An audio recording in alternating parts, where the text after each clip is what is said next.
All right. أعوذ بالله من الشيطان الرجيم. بسم الله الرحمن الرحيم. Assalamu alaikum wa rahmatullahi wa barakatuh. So today the date is December 18th. The time is 11:23 a.m. Eastern Standard Time. I'm slightly late today because of a few things I had to get it done. So the exam was scheduled at 10:30 a.m. Eastern Time, but it's being taken at 11:23 as we speak right now. We started 11:15 something. Okay, so we have with us Muhammad Hammad. He's going for his diploma in artificial intelligence operations EduQual level 6, RKF level 6. My name is Mohammed Faisal. I'm the chief examiner of Nafi. Uh, the topic we have is implementing neuromorphic computing integrations with Spinnaker, Kubernetes, and TensorFlow for brain-inspired AI systems. Some next generation stuff that we will be discussing in today. The neuromorphic hardware integration, there are some key learning objectives. The project requires students.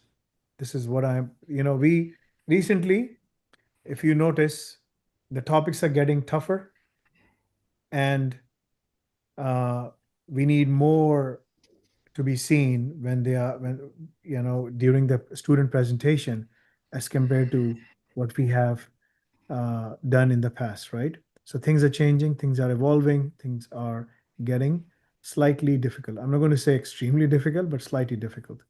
At the end of the day, this is the RQF Level 6 exam. I always take pride in terms of taking the RQF Level 6 exam with the most professionalism I can maintain. This project requires students to design and implement a neuromorphic computing platform integrating brain-inspired hardware and cloud-native orchestration for next-generation AI applications. These are some of the applications that companies are still working on right now as we speak, right? The solution must support spiking neural networks, as we call in SPNN, SPNN, uh, real-time sensory processing, and energy-efficient computation while maintaining compatibility with traditional deep learning networks. Students will build a hybrid computing architecture, bridging neuromorphic processors and conventional cloud infrastructure. So I need to see data flow diagrams, network diagrams, all these kinds of different things to be shown to me when you're presenting this thing. Uh, there are some specific key learning objectives: neuromorphic computer hardware integration, spiking neural networks development, hybrid cloud architecture, real-time sensory processing, energy-efficient AI computation, cloud-native neuromorphic orchestration. Okay? You have to show me industry application, use cases, how the application will look like, how, what is the architecture, so on and so forth. In the presentation, you'll be given minimum 15, maximum up to 20, 25 minutes plus minus, right? 5 minutes is plus minus variable, followed by interview, which is 30 to 40 minutes. So the whole exam can be wrapped up between 1 hour to 1 hour and 45 minutes to 1 hour, plus minus 5 minutes again. Okay, that's the buffer we have. Are you ready, Muhammad Yes, Ahmad? Okay, can you share your screen, please? yes.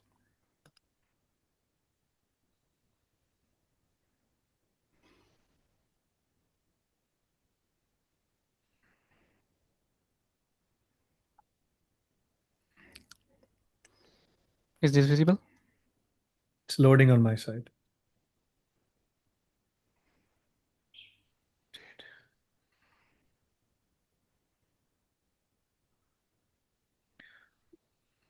Yes, it is visible now. Okay, you may start your presentation now. Bismillahirrahmanirrahim. Hello everyone, my name is Mohammad Hammad and today I will be presenting my project for the Diploma in Artificial Intelligence Operations, as you call Level 6 at Al Nafi International College. The title of my project is Implementing Neuromorphic Computing Integration with Spinnaker, Kubernetes, and TensorFlow for Brain-Inspired AI System.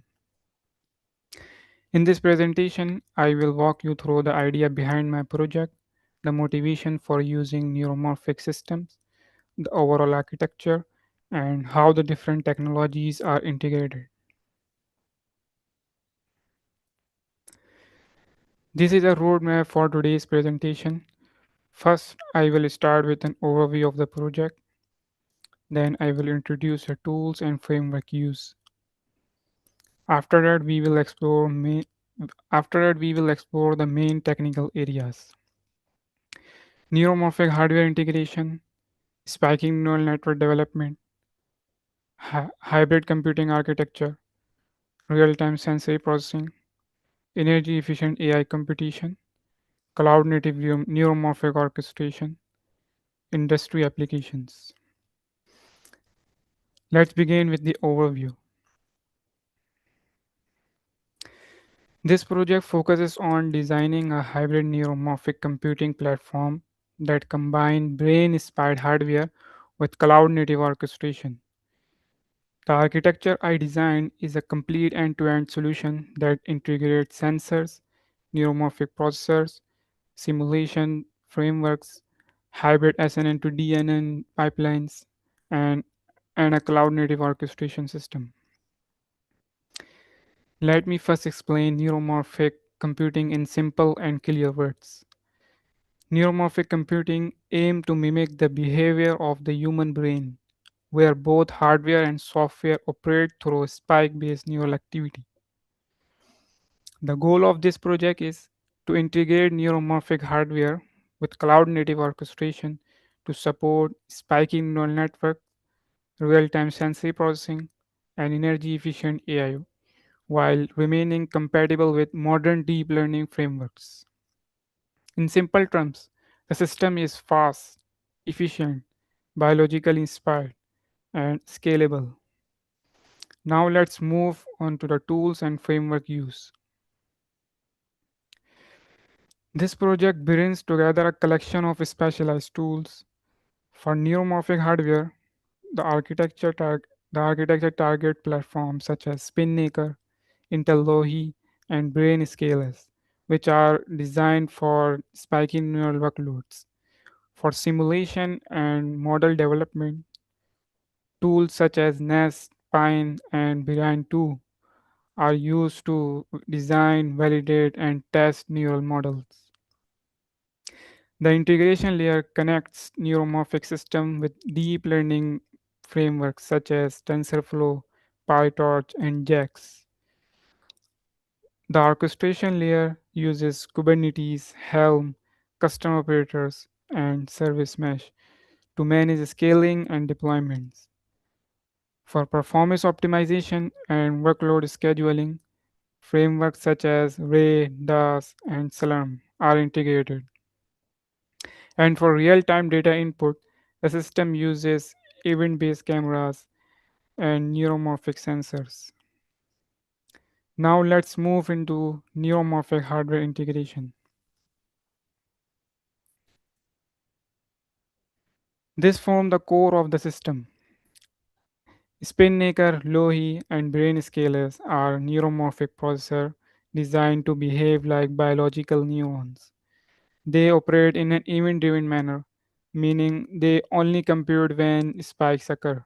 This makes them extremely efficient and fast. These chips are connected to cloud native orchestration so that tasks can move between neuromorphic hardware and traditional compute nodes depending on performance needs. Spinnaker, ideal for large scale neuron simulations. Lohi, optimized for ultra low power inference. Brain scalers support analog brain like computation. Together, they form a flexible neuromorphic foundation.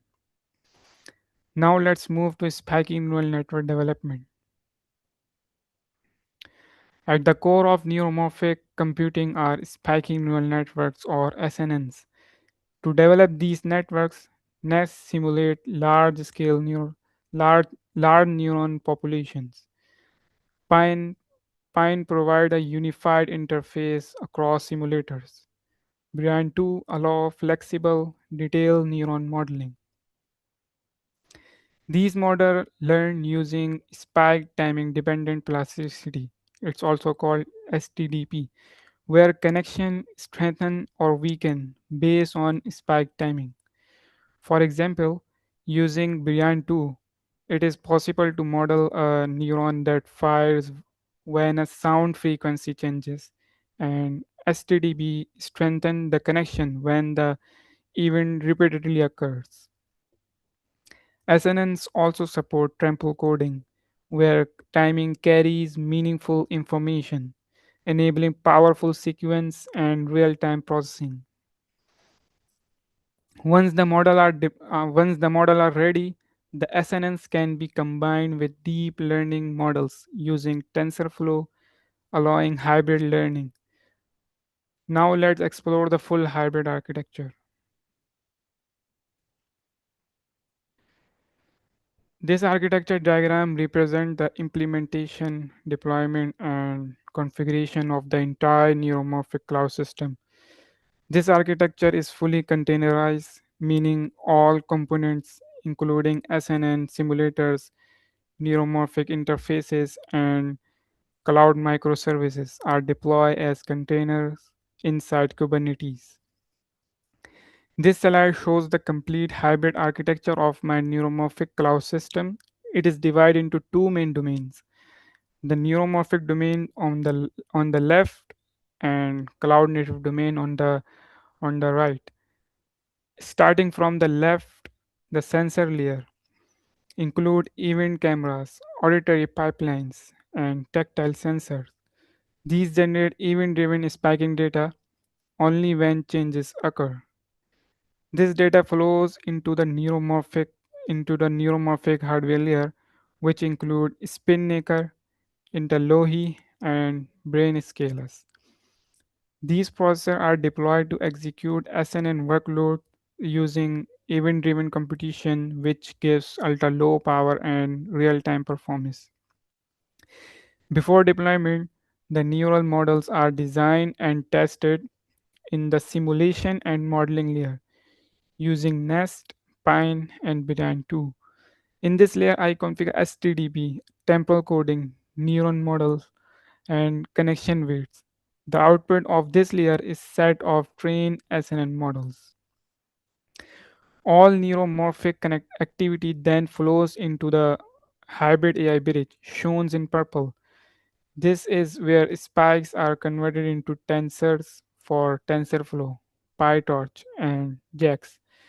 This layer performs SNN to DNN fusion, spike to rate conversion, and unified AI pipeline deployment. On the right side, the cloud native orchestration layer manages deployment, s- scaling, and monitoring using Kubernetes, Helm, custom operators, and service mesh security. The orchestrator also performs workload partitioning, deciding whether a task should run on neuromorphic hardware or traditional GPUs. Below that, the, below that, the performance and standard module handles global optimization using Ray, DAS, Salerm, and neuromorphic APIs. It generates optimized parameters and sends continuous feedback into the system. Neuromorphic APIs such as Spinnaker API provide the communication layer between the simulation tools, the hybrid bridge, and the neuromorphic hardware. These API allow the system to load train SNN models, configure neuron parameters, send spike data, and receive neural output from the hardware. In simple words, the API works like a bridge that lets the software component directly interact with the neuromorphic processors.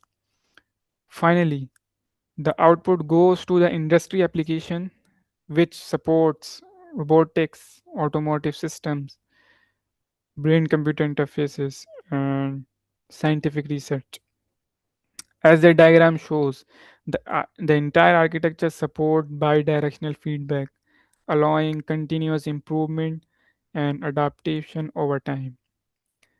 Now that the architecture is clear, let's move to how this system handles real time sensory processing. In real time scenarios, neuromorphic systems excel because they operate in an event-driven manner.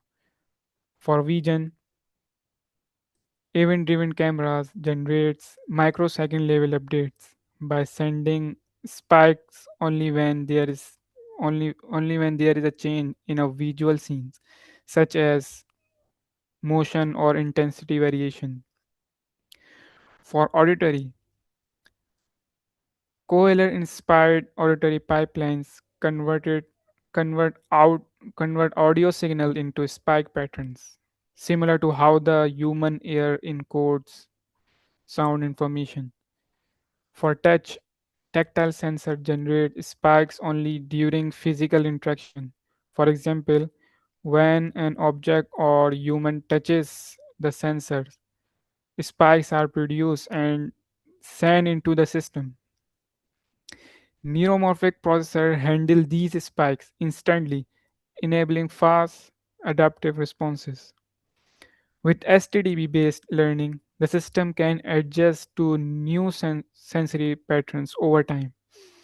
This makes the architecture ideal for robotics, drones, and other fast decision-making systems.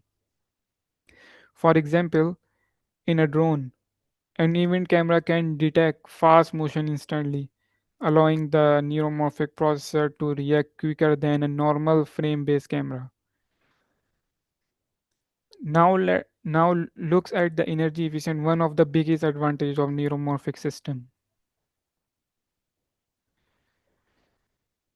Neuromorphic systems are energy efficient because they operate only when events occur. Here, here the system uses power-aware scheduling to activate only necessary resources, adaptive computation to save energy when input are sparse, DVFS to adjust processor voltage and frequency based on workload. Below is a comparison table between traditional AI and neuromorphic API. The comparison table shows the traditional AI relies on heavy GPU computation and constant data streams. Neuromorphic system, in contrast, operate on sparse spike event, making them significantly more efficient and ideal for real-time edge applications. For example, during low activity, neuromorphic chips consume almost zero energy because they only compute when spikes occur. Now let's move to cloud orchestration. The orchestration layer ensures that the entire system is scalable, reliable, and manageable. Kubernetes handles workload distribution, Helm manages deployments, custom operator allow neuromorphic to recognize neuromorphic devices. The service mesh enforces zero trust security by verifying every request, encrypting all communication, and ensuring only authorized neuromorphic and cloud services can interact. For example, if a neuromorphic node becomes overloaded, Kubernetes automatically shifts the task to a GPU node to maintain performance. The orchestrator also performs workload partitioning, deciding whether a task should run on neuromorphic hardware or traditional compute nodes based on latency, energy, and performance requirement. Now let's explore real-world applications.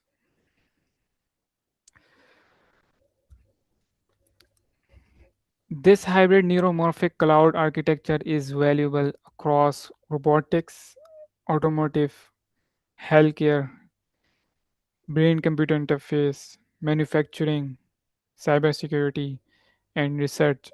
Any field that needs real time, low power, brain inspired intelligence.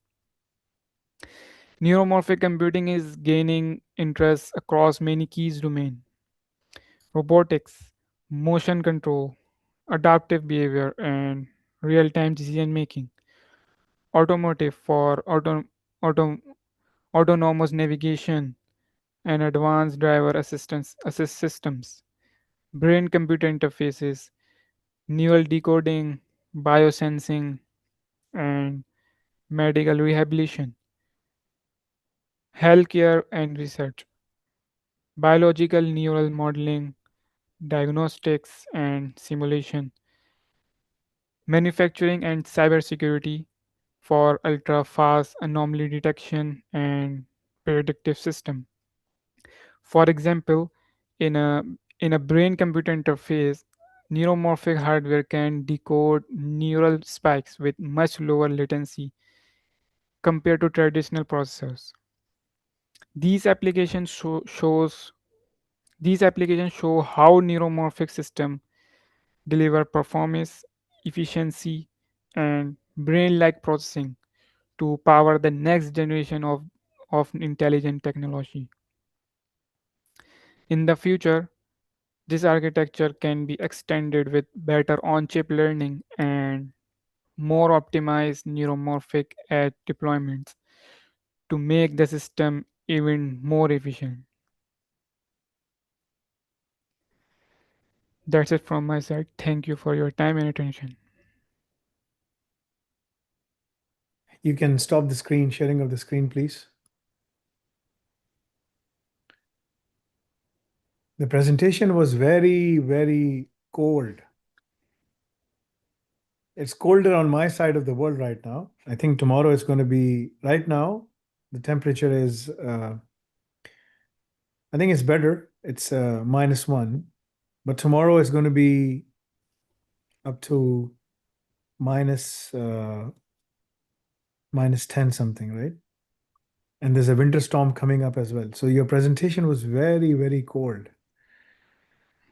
बहुत ठंडी presentation थी. Because in blue theme, Because in the blue theme.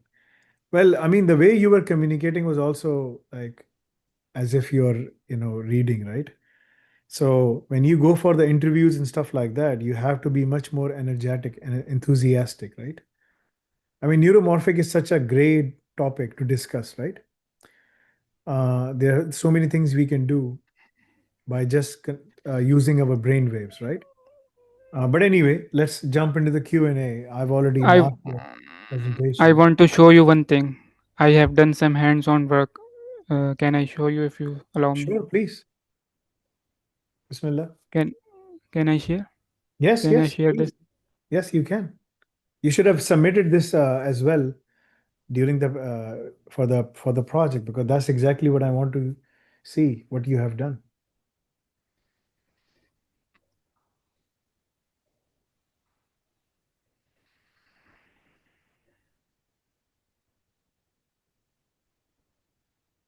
I have recorded a video How do you run this system?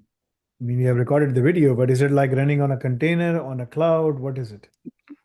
in Kubernetes. In Kubernetes, okay. Can I start?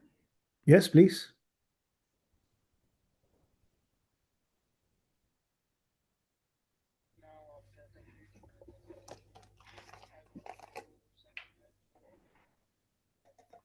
Are you going to explain to me what you're doing, or is it just a silent video I have to watch?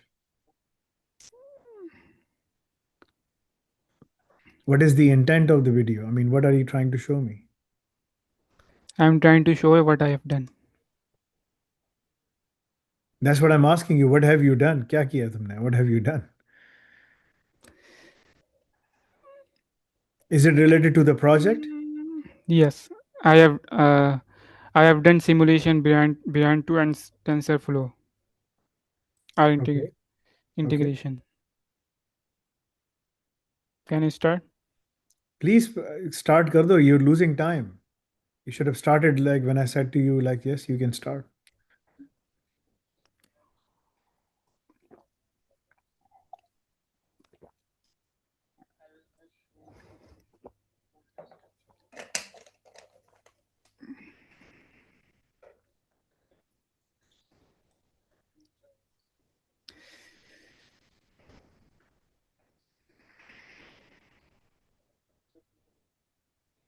Can you explain कि तुम क्या, what are you doing here when you did this? Like 3 minus L2, like you have to explain to me as well, right? I can't just simply watch a video.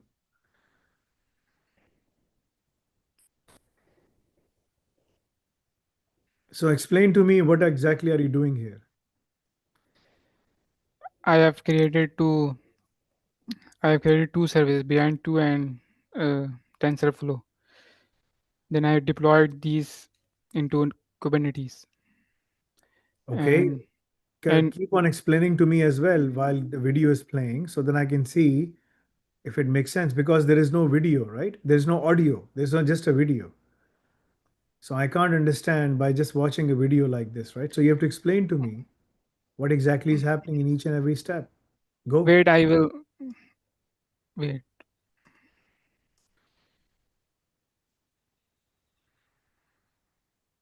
So what do you want to do?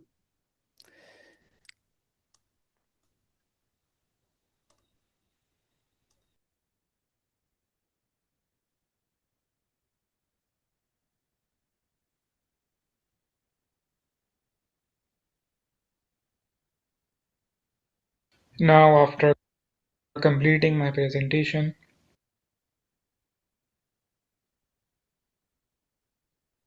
Now after completing my presentation, I want to show some hands-on demo of my project. I will first show the folder structure. On the left, you can see the Beyond2 service, which simulates spiking neurons. Next is TF service, the TensorFlow inference server. I also created a full Kubernetes environment with STO service mesh, RBAC policies, a text box pod for security validation, and Helm charts for deployment. Finally, demo underscore stream.py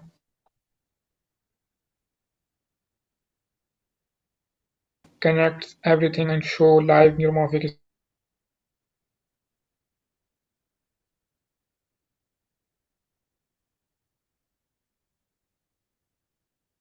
spikes and classify and forward spikes to TensorFlow.py. This service loads a saved model and perform classification on spike vectors. It also logs every request, so we will see predictions live. For STO policies, this part enforces zero-trust security. Only Beyond 2 and TensorFlow pods are allowed to communicate. Every other pod, like testbox, is blocked. For demo underscore stream.py, this script is my demonstration client. It fetches spikes from Beyond 2, sends them to TensorFlow, and prints predictions in real time. My environment runs inside Minikube with STO enabled. Here you can see all running microservices, Beyond2 service, TF service, and testbox. All traffic between services is encrypted and controlled by SCO. Here you can see the SCO control plane running in the SCO system namespace. These components enforce routing, MTLS encryption, and policy-based security between services. Next, I have enforced a cluster-wide strict MTLS policy using STO peer authentication. Strict mode means every service-to-service request must be encrypted. This ensures that only authenticated workload can communicate inside the mesh. This destination rule applies consistent traffic and MTLS settings across all microservices in the default namespace. It ensures Beyond2 service and TF service communicate securely with mutual TLS enable. As you can see, any unauthorized pod is blocked by SCO authorization policies. Only the TensorFlow service is allowed to communicate with Beyond2 neuromorphic service. This is a zero trust, least privilege model. These are real-time logs from both services.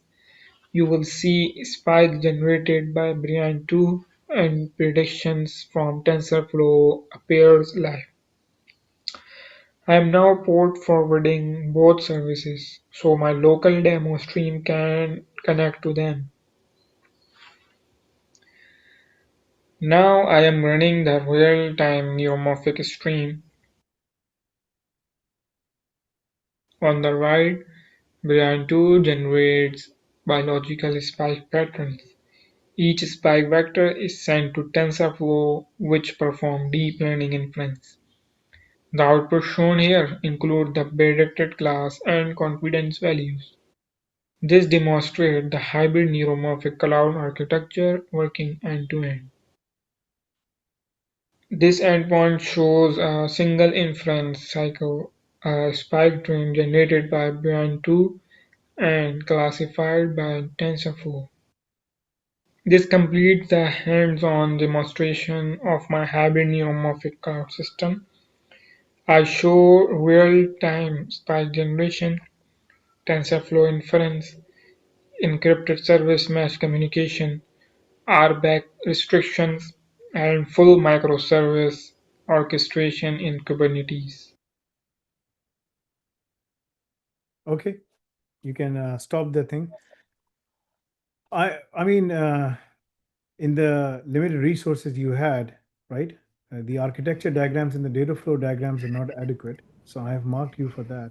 But let's jump into the Q&A to see how far deep you know about the topic, right? Okay.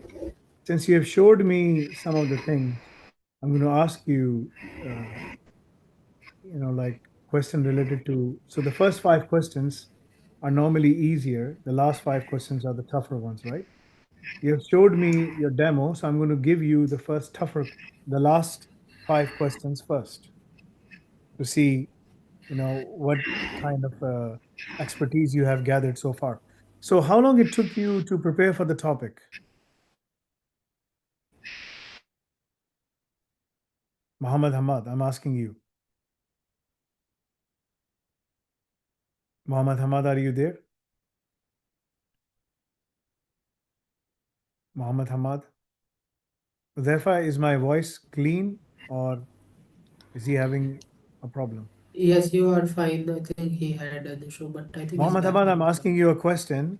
How long it took you to do the preparation for the topic?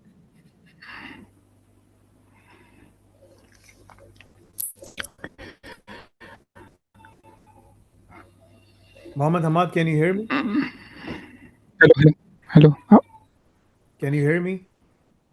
Yes, I'm asking you a question. How long it took you to do the preparation of this topic?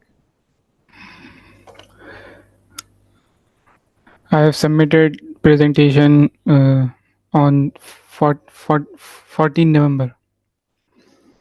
No. Uh, When were you given the topic and when did you started working on the topic? How long it took you to prepare for the not the submission, the preparation? How long it took you? Around 1 month. Okay, so 1 month. So that's a long time, right? It's an eternity.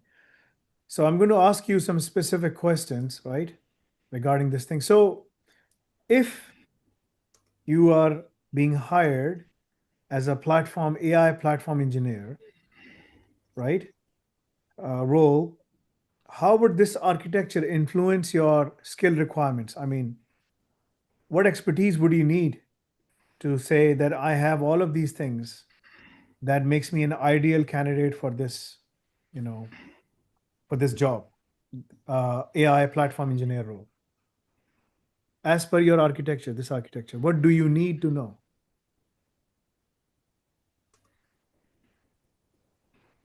To build this architecture, what do you need to know? I'm not going to keep on repeating the question again and again. So you have to be fast.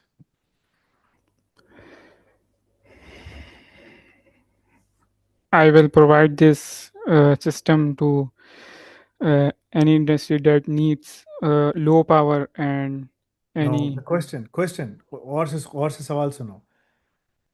If you are given an opportunity, right, to work as an AI platform engineer role, the role is AI platform engineer role, how would this architecture influence your skill requirements. What kind of skills do you need to work as an AI platform engineer as per this architecture? I mean, what do you need? What do I, as an employer, needs to see that you have?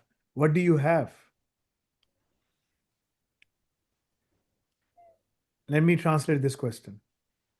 अगर तुम कहीं पर AI platform engineer के role के तौर पे काम करते हो, ठीक है, और मैं एम्प्लॉयर हूँ तुम्हारा, तो तुम मुझे क्या बताओगे? ये मेरा आर्किटेक्चर है जो न्यूरोमॉर्फिक कंप्यूटिंग का है, और मेरे पास ये सारे स्किल्स हैं।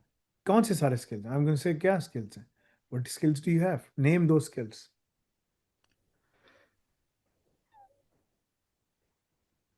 uh, Kubernetes developer, yes, good. uh, Kubernetes developer, and uh, security. Uh, So this is how you're going to start the answer, right? The role that you are asking for is very different from traditional ML. You know, traditional ML engineers, machine learning engineers, they don't have skills, they have insufficient skills. If you ask them about Kubernetes, they will say, "What? We don't know." If you ask them about neuromorphic computing, they say, "What? We don't know." Right?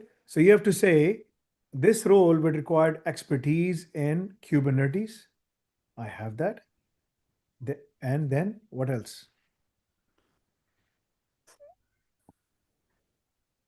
You showed me in your yes, video. I'm asking a question from your video. You showed me some of the things, right? What else? Quickly, quickly. I'm going to mark and move forward. Jali jali, shabash. Kubernetes developer. This Yes. required this this role required Kubernetes developer, uh, security master, What is a security master? Is that like security engineer. He-Man, the master of the universe, the cartoon that we used to see? What is that? Mm. Right? Look, don't Cloud, calm down. Calm down. You can do this thing, inshallah. Okay. You mentioned, cloud, yes, go ahead. Say uh, cybersecurity. Okay. And then cloud, what? Cloud. cyber, cloud architecture, Yes, good. Okay. What else? solution architecture, uh, Okay. Do you know DevOps Ar-Razak? engineer. Have you seen Ar-Razak? Do you know what is being covered in Ar-Razak program? Yes, Those are the skills you need, right? So you have to say this role would require expertise in Kubernetes internals, the deployment, the management of the pods and everything. Real-time systems management, log collection, cybersecurity, log analysis, compliance, all of those things. AI frameworks like ISO 42001 standards and a couple of other standards. Hardware acceleration work that needs to be done as well. And energy aware computing. This is a very different role from traditional ML skills alone would be insufficient. So if you hire me, I'm your guy because I have all these skills. If you hire a traditional ML engineer guy, he will not have these skills. That's how you have to answer. Okay. All right. they Let's they go have back to to. the easier questions first so that you can build up your confidence. You showed me your video and I thought that you were ready, but let's build up the momentum slowly. Okay. So I'm not going to mark that question. I'm not going to count that question. So I'm going to start from scratch again. And the first five are the easier questions. I thought you might be able to take the heat, but that's not the case, right? So everyone needs to build up their momentum first. So explain why neuromorphic computing is fundamentally different from traditional deep learning architecture. Why? Because they provide very low power, and uh, traditional computers were provide very high power, uh, and compute continuous values, and uh, neuromorphic systems are only compute when spikes occur. uh, when sensor generate spikes, then the system is active, then it start processing. Traditional computers are heavy GPU based, and and collect matrix multiplications. and they use very high neural models like TensorFlow. Traditional AI. Okay, that's Trad- fine. That's fine.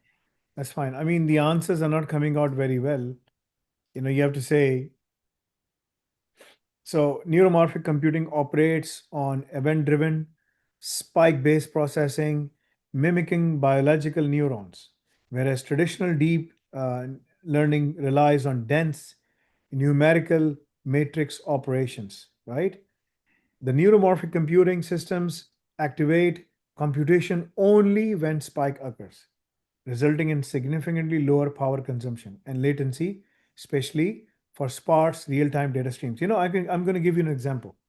So when I had my first son, right, after losing 6 sons, Allah gave me my 7th son as Abdullah, who was the first, because he was able to survive. The other ones, they died out, 3 months into the pregnancy, 4 months into the pregnancy, right? It was Allah's will. Alhamdulillah. I will meet them in Jannah, inshallah, right? Inshallah. So uh, he was sitting with me, and I used to give him, tasks and projects and puzzles and all of those things. And I used to say, and when he was able to solve it, he was able to do it. You could see on his face the success that, oh, I just did it. And I used to say, there you go, you just popped a neuron. Because the neurons are doing what? They're making connections.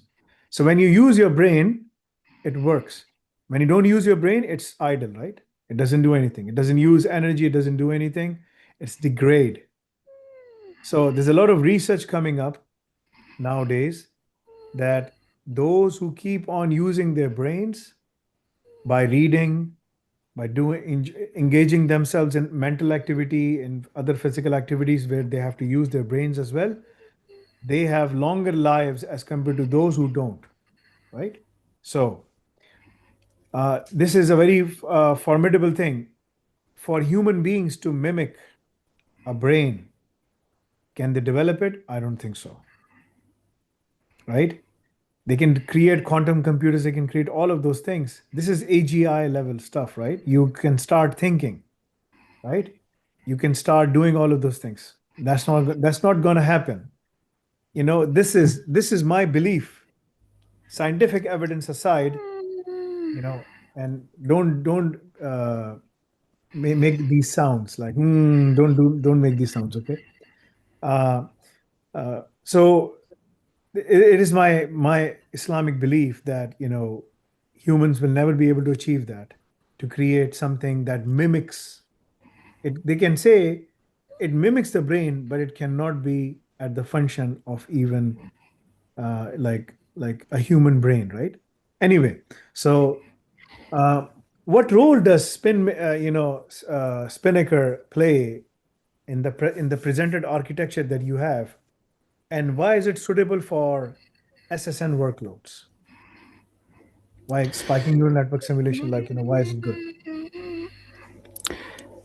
Uh, each platform, yeah, I use three platforms: Spinnaker, Lohi, and Brain Scalers. Each platform serve a different neuromorphic purpose. Spinnaker supports large scale spiking simulation. Mm, they uh, they Yes. generate very large SNNs in in in their workload, in their hardware. Spinnaker. Okay, what else? What else? There are a couple of points that you have to mention. Uh, you have to mention like this, that uh, Spinnaker is designed for massively parallel spiking neural network simulations, right? Using asynchronous message passing to propagate spikes. It is suitable because it mirrors biological neural communication patterns, and it also supports real-time, low-power SSN execution at scale. You can do that. That's how you have to answer. All right. Why the simulators like Nest, Brain2, Pi, NNN necessary before deploying to neuromorphic hardware? Like why? Why are they necessary? Why are they important? Before these simulators validate tests on the GPU-based compute before the deployment on the neuromorphic hardware. These simulator NAS simulate large neural populations. Uh, Pine provides a unified interface across simulators. Brain 2 allows flexible detailed neural modeling. These models also learn using STDB where connection strengthen or weaken based on spike timing. So these uh, these model uh, these model uh, these model tests All build right, and let's move validate forward. Let's move before. forward. How does Kubernetes add value to neuromorphic systems in your architecture? That's an easy one. You got to score full points. Kubernetes manages scaling, deployment, and monitoring and fault tolerance, Yes. and also network security I mean, Kubernetes and enables scalable custom orchestration, lifecycle management, fault isolations, security, all of those things. Good job. and Okay. and custom operator allows Kubernetes to recognize neuromorphic devices. If a neuromorphic hardware fail, so Kubernetes fall back. So Kubernetes fall back. All the system fall back to cloud. All fall back to GPUs based compute. If a Okay. neuromorphic computing, if a neuromorphic That's fail. fine. That's okay. Why are event-based cameras more suitable than traditional cameras for neuromorphic vision pipelines? Uh, Event based cameras. Yes. Why are they more suitable than, traditional cameras for neuromorphic vision pipelines? In a real-time scenarios, neuromorphic system excel because they operate in event-driven manner. Uh, event-based camera for vision. Event-based camera generate microsecond level updates by sending spikes only when they are change in visual scene, such as motion or intensity variation. Or Yeah. traditional camera generate full base image, so it consume very high power than the event based cameras, Okay, good. I mean, you can say and and and, it's a and it's it it's generate more it's data. a good answer, but you could have said uh, it's a more of an academic answer. So like you could have said like event-based cameras output asynchronized pixel level changes rather than full frames. Because traditional cameras they rely on full frames, right? Full frames.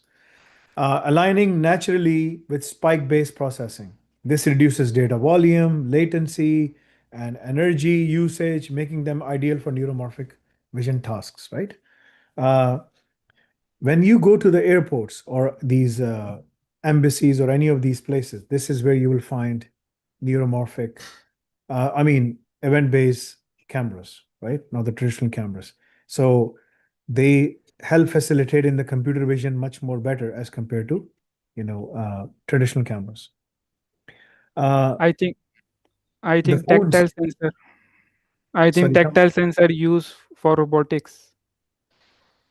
most of the, With yes, all the robotic systems, the drones, robots, autonomous cars, they all use event-based cameras, right? That's how they collect vast amount of data to make decisions, right? Okay. All right. So first 5 questions are over. You secured 9 out of 12.5, right? That was a good score.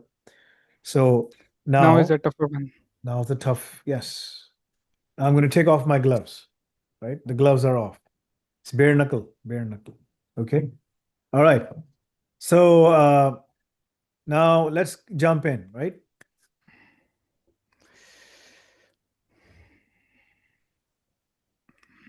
So you have to critically evaluate whether neuromorphic computing can replace deep learning in the next decade. Can it happen? It would be no. I think because SNN work on uh, in different manner, and SNN work on SNN You work on nailed the different, answer right. You nailed the answer right. and Neuromorphic DNN work computing. on different manner. But if we combine both of these, then we will solid system. Then we will make a solid system. What? If we combine, Are you from Karachi? yes. This is a very pet peeve everyone uses. Solid system, solid banda, solid this. You don't have to say that.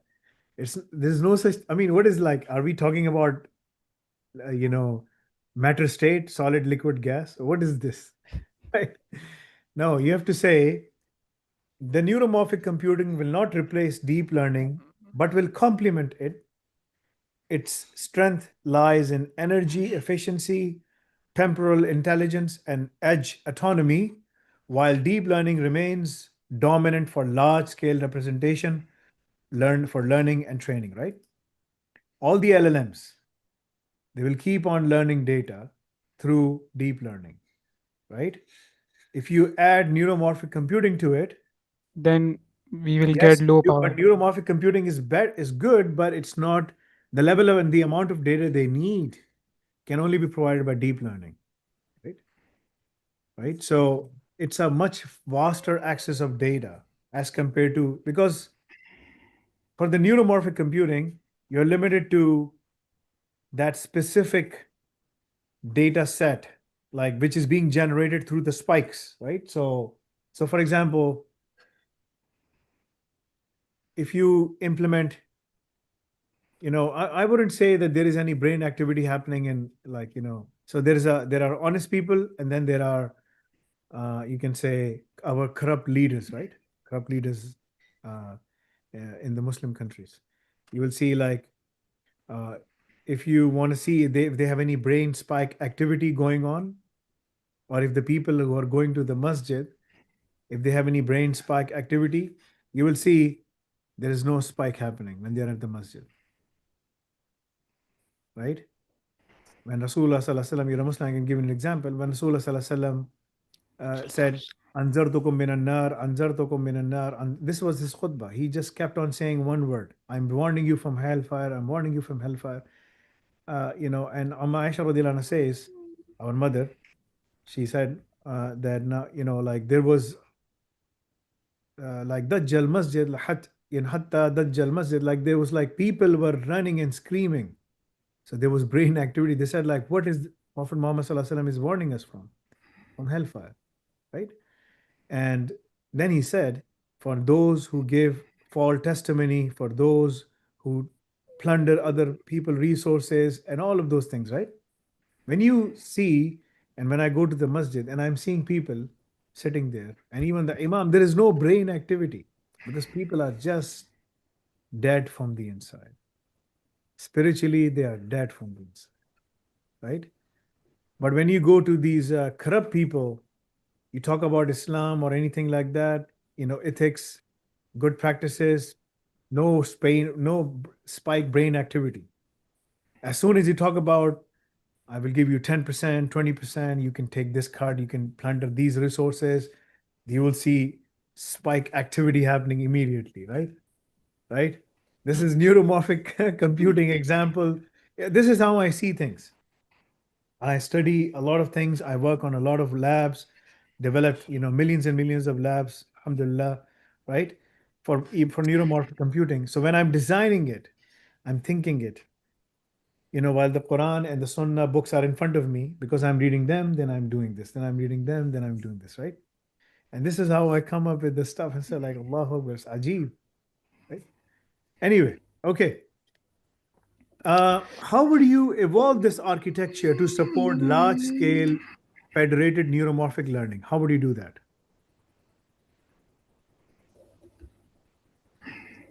Can you repeat again? How would How you, yes, how would you evolve this architecture, or how would you improve this architecture to support large-scale federated neuromorphic learning? federated?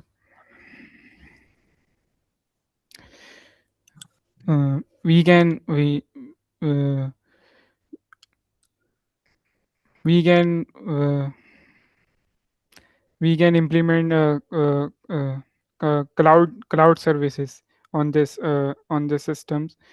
We can use EKS for Kubernetes, uh, and we can use both public cloud and on-premises data centers. Okay, Uh, all right, let's move forward. Uh, Not the complete answer, okay answer, like, right? So I was looking for something different. Um, okay, so design, if you have to design an observability strategy for your hybrid neuromorphic computing platform, how would you do it?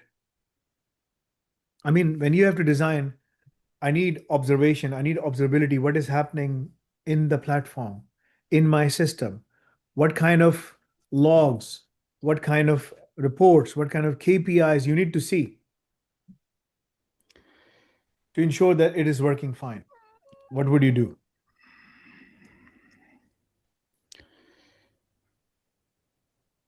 Yes, go ahead. we, we can use monitoring tools like Prometheus and Grafana. It's also open source tools for this architecture. Uh, I'm not asking then for it's tools. I'm asking for strategy. For, you can say you have to design. So you have to say, yes, we will use these tools, but what are we trying to see? What kind of things are we trying to look at? To give you an we will example, we, we you will will look say, at okay, I will check for spike rate metrics. Okay, I will have that. Then what else? we will check spikes activities. Okay, I already answered that. What else? What else? We check any cyber attacks in the No, logs. this is not cyber attack. So you will check spike, you will check latency, histograms, you will check power consumption, you will check telemetry data of the sensors, you will check operator logs, you will check service mesh traces, cloud traces, Kubernetes logs, all of those things, right?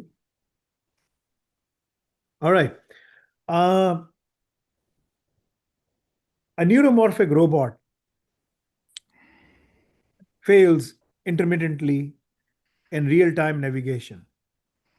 How do you debug this system end to end? How would you do it? Like as an engineer, this is a very engineering level question. You are given an opportunity to come in and work as a AI engineer, right? Or neuromorphic computing. If a robotic break, if a The robot robot break, is intermittently failing, right? Intermittently it fails, keeps on failing in real-time navigation. When you see that it is driving the car and then it fails, or like it smashes the car in a simulator, you say, okay, what is happening? Why is he doing that, right? What's wrong with it? How would you debug the system end to end? How would you do it? uh, Kubernetes will help on this. Uh, uh, if any neuromorphic system uh, Here, uh, okay, look, fall take a step back. What is the first, you have, think from neuromorphic computing aspects, right? What are the sensors we have that the brain uses to collect the data? event-based cameras, auditory No, pipeline. for human beings, what are the sensors that we have that feeds the neuromorphic data patterns, right? This is the Eyes, neuromorphic intelligence, right? So eyes, n- ears, nose, nose, lips, mouth, I mean mouth, right? mouth. The tongue, right? tongue. So, and the mouth as well, because you're speaking, you can listen, and these are Auditory. all the things, right? So for the robot, where is the data coming from? The data is coming from a specific thing. It starts with S. Coming from It starts with it S. coming from sensors. Sensors. So It when coming you from are debugging, where if do you anybody, start? Start at the sensor. Now answer me the question. If you lose this, you will lose all the marks. I've given you a big hint. Please help me to help you. we will debug the sensors Right? that the No. So you start with, if the neuromorphic robot fails intermittently in real-time if a neuromorph navigation, this is how I if would an debug. I would debug end to end. I would start with the sensor, spike integrity. What is happening? What's wrong with the sensor data? Check. Then what else do you do? Check. What else do you do? There are 5, 6 checks that you have to do. Kubernetes, that comes five at number 6 or 7 or something. Before that, there are certain other things you have to check. What do you have to check? we will check first sensors if they were Brother, brother, you have to be fast. You showed me your demo of 5 minutes. I did this, I did this, I did this. This question is coming from there. When the exam is over, go back and write down my question. What did the examiner said to me? Wait, let me check. Yes, it makes sense now. Oh man, I made a big mistake. I should have. So now give me the answer quickly. uh, if a robot failed we will first check the sensors if they any problem in the sensors, so we will debug first and check the logs on the on the robot system. uh, they generate it All right. generate spikes Okay. very well. So that's fine. When we are done, go back and look at your architecture diagram you showed me, right? You will find the answer. If you want the answer from me, you don't have the time right now. So but I will tell you quickly. Start at the sensor spike integrity. Start to check the sensor spike integrity, then validate the SSN timing, then inspect the ST DP drift if it's drifting away from the configuration, analyze conversion, layer buffering, where is if you're having any problems with the conversion where you're getting the data, then you come to the check the Kubernetes pod rescheduling. Is it resource issues? What is happening? Then you inspect service mesh latency. Then you correlate the scaling events. Are they scaling properly or not? The issue is often temporal misalignment rather than model accuracy. The models are normally accurate. It's a temporal alignment. Like, to give you an example, we have a problem in our portal. The portal problem is it can scale up. We can't scale it down. We have to do it manually, right? so So we it so keeps on scaling up. So if there are 1,000 people sitting, scales up. 2,000 scales up. 3,000 scales up, but it doesn't scales down. cause That's of the the limitation of one of the service that we cannot put on Kubernetes yet. But inshallah, we are this close to getting it. It's all done. We're just this close. This close. Inshallah, you'll be able to do it, right? So I'm giving an example, right? So, but if we do it automatically, it will fail.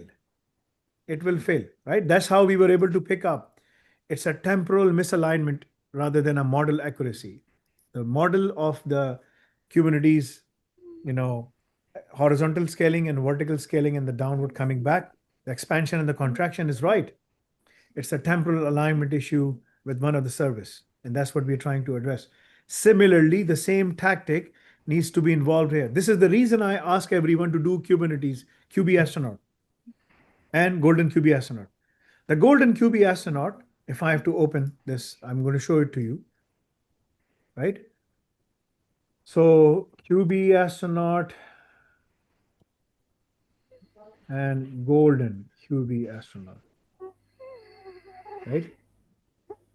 So what are the qualifications and what are the exams and everything, right? So let's talk about that. So these are the, exams, right? These exams, they prepare you to work in any industry if you have the basic sounding. So for example, if you want to work in nanotechnology, this will help you. If you want to work in robotics, this will help you. If you want to work in neuromorphic computing, this will help you. Supply chain, this will help you. If I keep on adding, and if I keep on adding all the things then that one can think of. So, for example, software development, this will help you, right? AI and ML, Kubernetes and Golden QB astronaut will help you. Cloud and big data, yes. 5G and 6G communication, yes. Cybersecurity, yes. Blockchain, yes. Synthetic media, yes. BCI, brain computer interface, if we're talking about, yes, right? Anything, semiconductor chip design, yes. Quantum, drones, robotics, optics and photonics, satellite, nuclear technologies, you throw anything, all the global technologies, medicine, science, anything, supply chain tech, energy systems, environmental, whatever you have, the common elements are these. These are the common elements. It will give you the confidence you need to design and develop the system. That's why I tell everyone you should pass these. And essentially, this is the technology which is right now, which has replaced the virtualization to a larger extent, right? So until something comes up, which is much better than containers and stuff like that, then we may end up using that, right? So far, this is what we have. This is what we have to use, right? Anyway, so let's move on to the next question, the last question.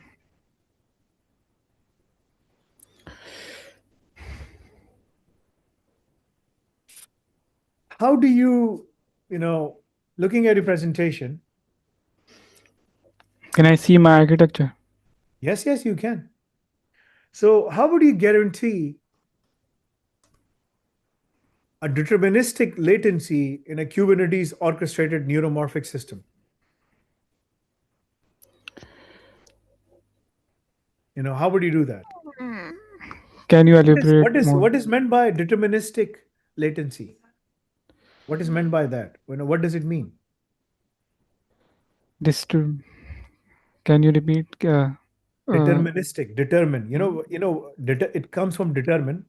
You have determined that this latency can potentially occur. When you can determine something, you can do what? Allah says in the Quran, Kullu nafsin dha'iqatul maut. Every human, every living thing, Kullu nafsin.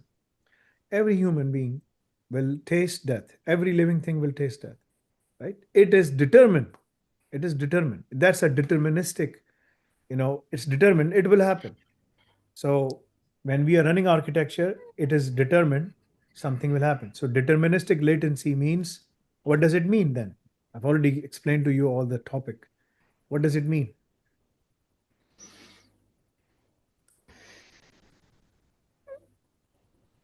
What does it mean? Last question. This is last question. Please try your level best. Deterministic latency is Okay, a what does determine means? determined.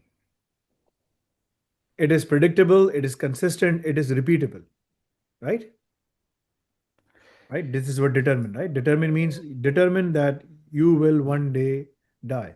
Before dying, you will age, you can get sick, you will get sick. You may potentially be injured, you can be injured. All these are possibilities that will happen or may happen, right? But ultimately, you will die. Everyone dies, right? Right? So that's the ultimate test, right? So latency will happen in the system. So when you know that this will happen, what can you do when you're using Kubernetes to tackle this? This is what makes Kubernetes so unique. Virtualization, Kubernetes, all of these things, you know, that's that's one of the reasons. So how would you guarantee a deterministic latency in a Kubernetes orchestrated neuromorphic system? Minister latency. All right, okay. You can say by using node pinning, real-time kernels, priority scheduling, custom operators, service mesh traffic Work, shape. workload partitioning. Yes, isolating neuromorphic computing workloads from noisy neighbors to dedicated resources. Determinism requires control access to hardware, OS, scheduler, and network layers, right? We can manage all of these things so that it doesn't happen. One of the things I told my guys in our labs, we are deploying a new technology known as DCV, Amazon DCV, right? DCV server. The architecture we had was pushing to the limits because it was getting bogged down, uh, you know, uh, because of the workload. So now we have, and we determined that this will happen, and we were trying to fix this, but we were not able to do that. So now we have deployed a new technology, which is Amazon DCV, uh, and this removes that latency, and now it can be scaled up to 10 million containers in one day. So there are million students doing 10 labs a day. 10 million containers can open up. This is our architecture. This is what we have done. No matter how many requests they send in, we will furnish it. Right? Okay. We are done.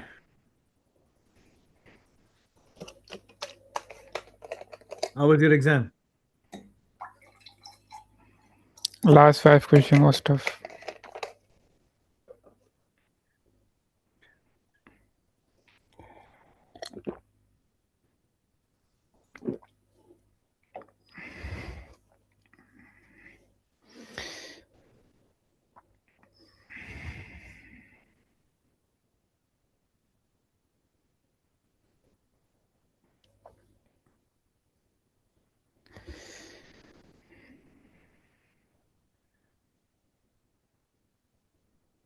Okay, 5, 6, 7, 8, 9.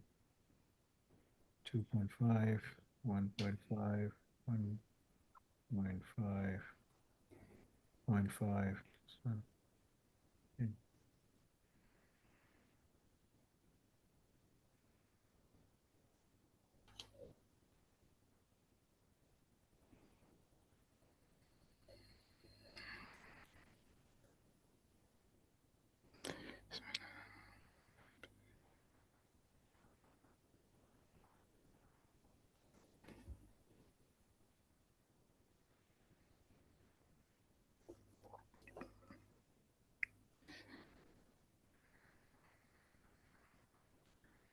Okay, Bismillah ar-Rahman ar-Rahim. So in the presentation, you secured 19.5 out of 25, right?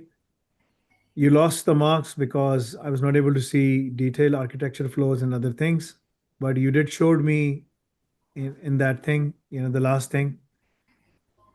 I have to see if I can revise that mark. I have to go back and see. It might change to 20.5 or something, right? But I have to see and go back and check my notes because you showed me at the very end, once I was done with my scoring of the presentation. But I think you will get 20.5 something, right? So in order to say that, uh, if I do this, hold on. Subhanallah, Ajib. Okay. So 20.5 divided by 25. Right now, this is your provisional marks. So that's 82% in your presentation. And then in the Q&A, you secured 16 out of 25, which is 64%, right?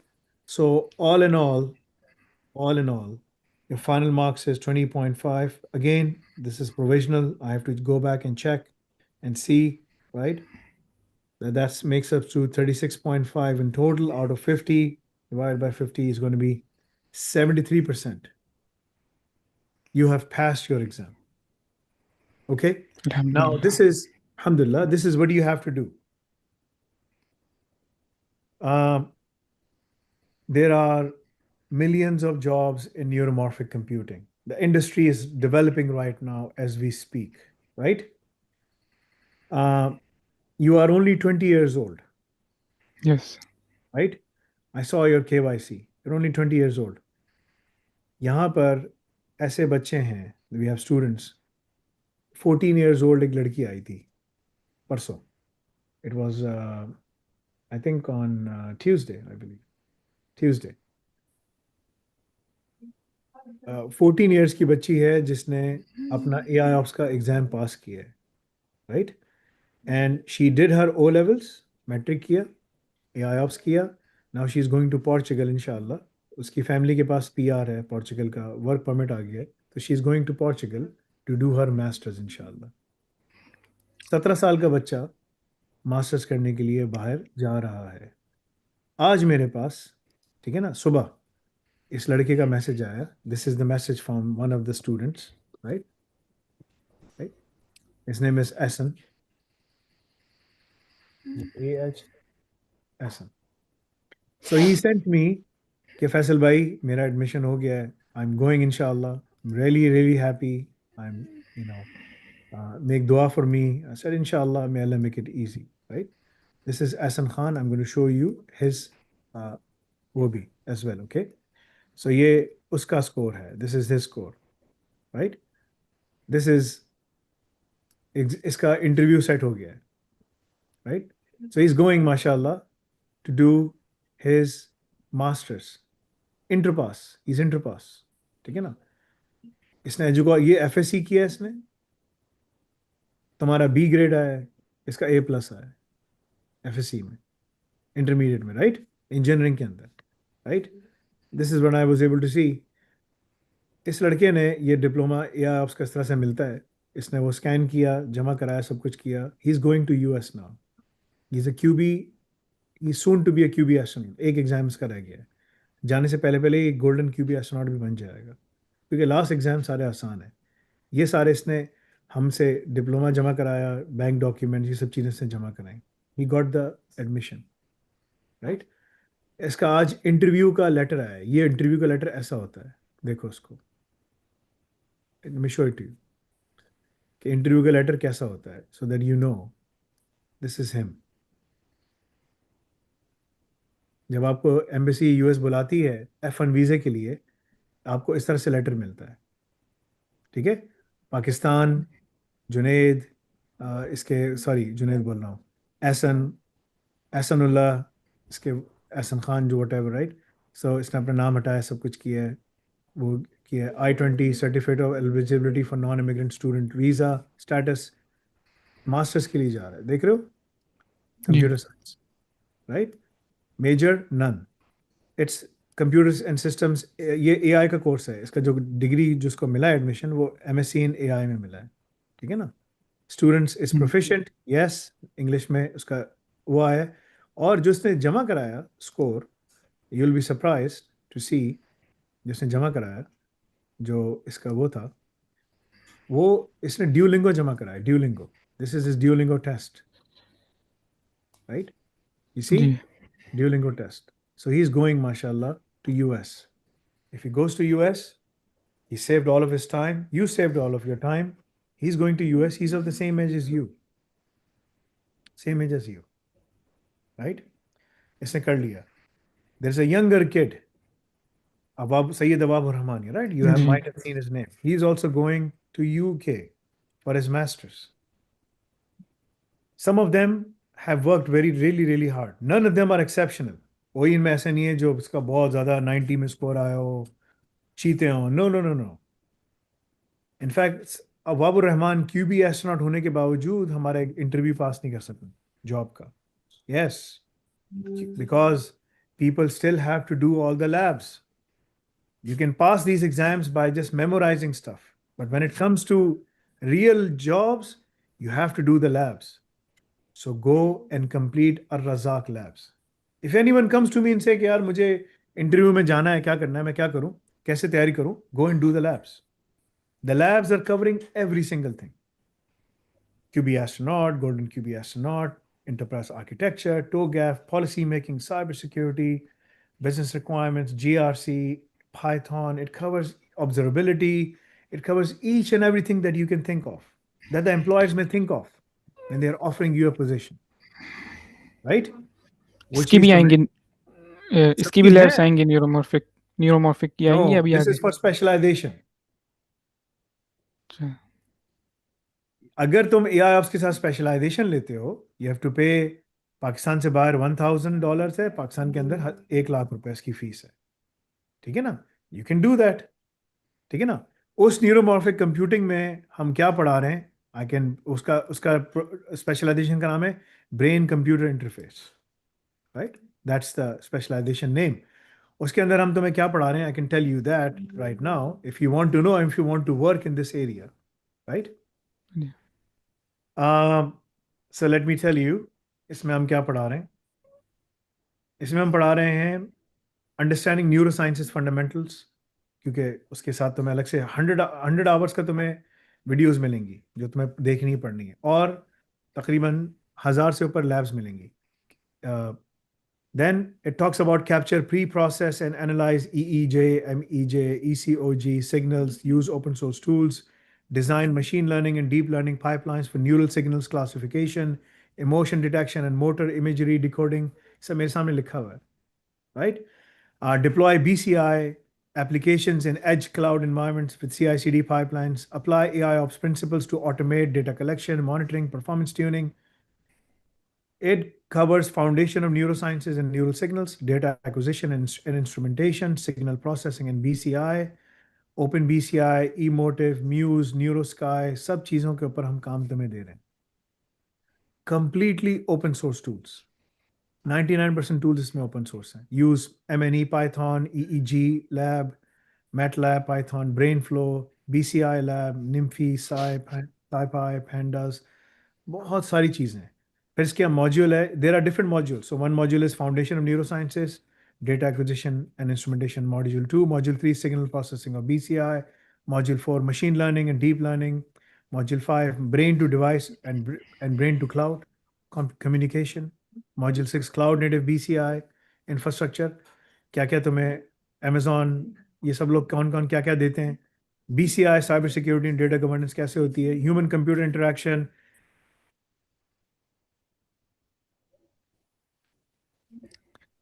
Then research ethics and future of BCI, and the list goes on, right? And then it covers many many things. इसके अंदर इसका जो अर्रज़ाक है, उसके अंदर एक अलग domains हैं जो हम तुम्हें देते हैं, राइट. इसका जो अर्रज़ाक है, इसका जो अर्रज़ाक प्रोग्राम है, you will get separate domains which are,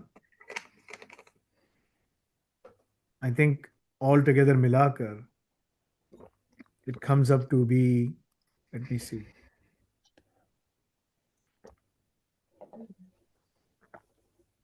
there's a ton of labs जो तुम्हें करनी पड़ेंगी, right? And those are pretty tough. And there's इसके अंदर research and ethics, human interaction and application design, BCI, cybersecurity, data governance, cloud native infrastructure, and there's a huge list. बहुत बड़ा है ये. But anyway, the point I'm saying is, okay, this is where you will find all the specialization stuff, right? You have to acquire this separately. We touched you in the AI ops, you touch all of these things separately. But if you want to work, then it's a separate specialization. What I'm saying is कि ये जो लड़का है, he is going outside, ये specialization करेगा जाने से पहले, शुरू कर रहा है. ठीक है ना? You can do the same. First of all, complete a Razak program. Do some Kubernetes certs. It will open doors for you to start applying for positions. If you want to go for AI engineer, ML engineer, 6 महीने के Razak कर लो, you will know everything.